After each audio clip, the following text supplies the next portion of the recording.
Sea level is on the rise, leaving low-lying areas in extreme danger.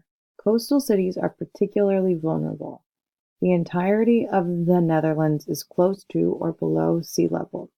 Most specifically, the capital, Amsterdam, is also entirely on water. As a country, they have had to design infrastructure to irrigate water for centuries. Systems of dikes and polders extend from the coast to the interior. They've been vulnerable to flooding even before sea level began to rise so rapidly. Worsening climate change has amplified the problem tremendously. The Dutch have accepted and prepared for impending climate change much better than Americans have. The government has invested into collaborations with businesses and residents to combat the consequences of climate change.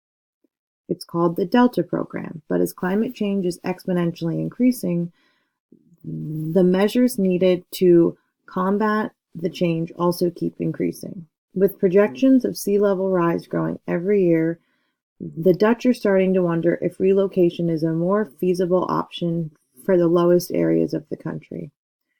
Reducing CO2 emissions and reinforcing dikes is only half the story. The other stark reality is that even these measures combined may prove insufficient in the long term to preserve the low-lying parts of our country.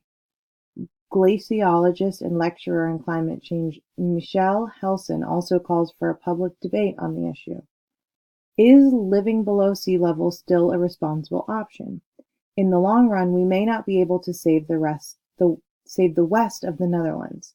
It seems sensible to me for society to discuss which parts of the Netherlands we're prepared to defend and at what cost. There are many decisions to be made regarding climate change and how rising sea level will affect future generations.